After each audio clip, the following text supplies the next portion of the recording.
네, 안녕하세요. 옥천신문 권호성입니다. 지방자치법 개정 원년 옥천 주민자치의 현황에 대해 알아보는 두 번째 시간은 동이면 사례입니다. 동이면은 주민자치가 굉장히 일찍 시작한 지역이라고 볼 수도 있습니다.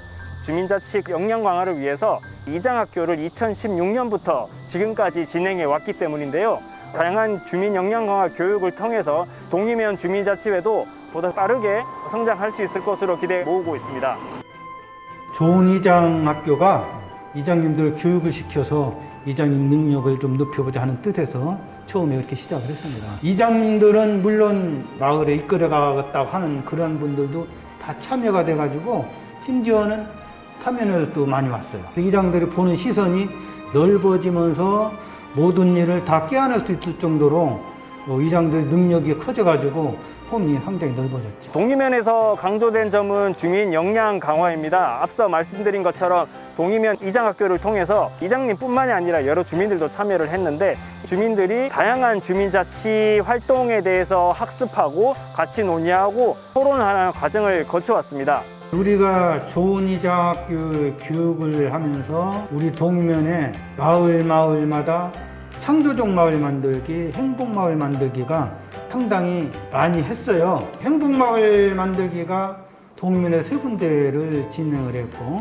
창조적 마을 만들기가 7군데를 했고, 10억짜리 사업도 종합개발 사업도 1개 마을에 또 선정이 돼가지고 지금 진행이 되고 있습니다. 인구 3,200여 명이 거주하는 동이면에서는 금강을 빼놓고 이야기할 수 없습니다.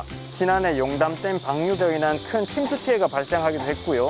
금강 인근에 유채꽃 단지를 조성을 해서 다양한 관광객들이 방문하는 등 긍정적인 효과, 부정적인 효과가 동시에 나타나고 있는 지역이기도 합니다. 이 같은 현안에 대해서 동이면 주민들의 생각을 들어봤습니다.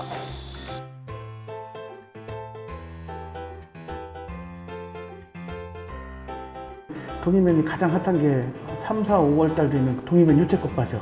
그거하고 국가생태공원이요. 그래서 지금 동이면에서는 가장 할 수 있는 게 관광이 가장 빠르지 않을까. 그 유채꽃 건너 있는 금암리 있는 뒷산을 올라가면은 한반도 지형이 뜹니다. 이거하고 유채꽃바다하고 같이 어울려져서 옥천에서도 가장 큰 역할을 할 수 있는 우리 자원으로 키워야 되겠다. 그런 거를 동면에서 우리 이장단이나 또 주민자치회나 모든 주민들의 염원으로 하야겠다는 걸 가지고 있습니다. 왔다가 소비되는 저기가 없어요. 되는 거라고는 커피숍 쓰고 가시는 돈이 없어요. 여기서 들어가는 진입로하고 출구가 없기 때문에 농민들은 농민들대로 고생만 하시고 쓰고 가는 돈이 없어서 진출입농, 그 다음에 행사장 가면 바닥이 그 수변구역이거든요. 거기서 일체 취사항이나 이런 게 안 돼요, 법적으로. 법적인 해결 부분. 물목 거기 지금도 캠핑장이에요, 완전. 보통 뭐 그건 그렇게까지는 안 하시겠지만 애들 그 똥기저귀까지 다 놓고 가시거든요. 생산적 일자리인가요? 어르신들 모셔다 놓고 이제 그분들이 치워서 그나마 치워되는데 아무 저희가 없어요. 세월계라고 하죠. 거기서도 이제 가끔 순환사고도 나고요.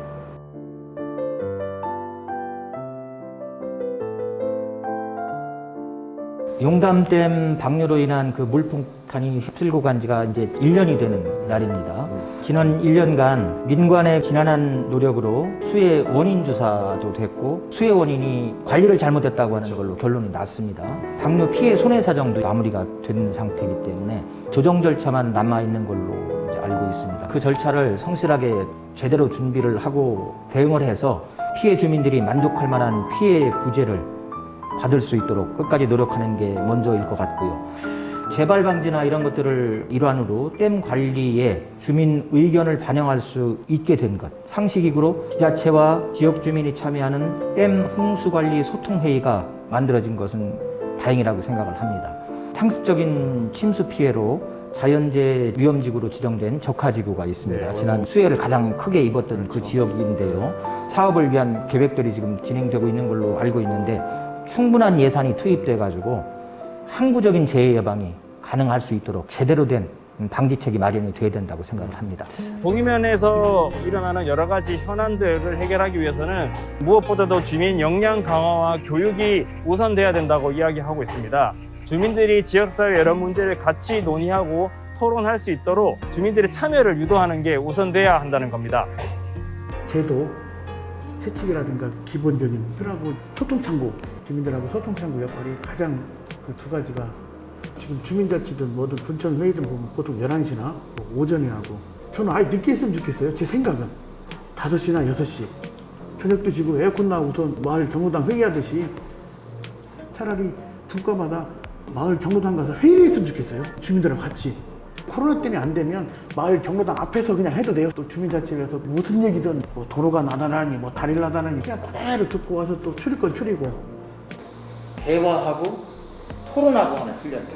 그동안 우리가 주민자치화를 하면서도 어떻게 보면은 몇 가지 결정될 사안 가지고 구체적인 어떤 토론이나 이런 것들보다는 그냥 빨리 정하고 다른 의견을 갖는 거에 대해서 조금은 거부하고 하는 기류들이 있는 게 사실입니다.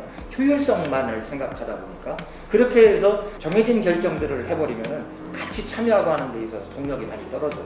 그렇기 때문에 조금 시간이 걸리더라도 토론하고 다른 의견도 받을 수 있는 그런 넓은 마음을 가지고 함께 대화와 토론 이런 부분들이 상시적으로 돼야만이 주민 자치가 되고 그것들이 어떤 생명력을 갖고 지속적으로 이어질 수 있다고 생각을 합니다. 지금까지 동의면민들이 이야기했던 여러 가지 현안들을 종합 구상에 담아서 동의면만의 미래 구상을 마련하는 것이 결국에는 동의면 주민자치회의 당면 과제가 될 것으로 보입니다.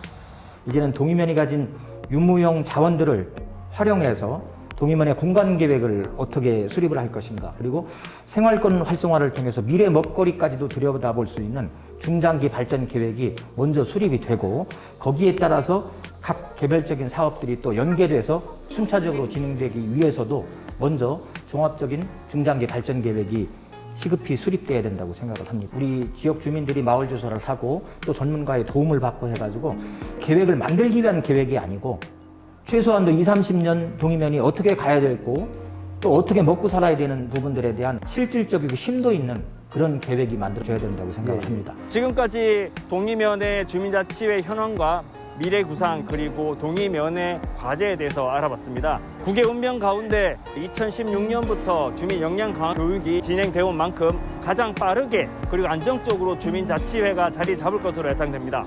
성공적인 동의면 주민자치회 정착을 기대하며 마무리하겠습니다. 고맙습니다.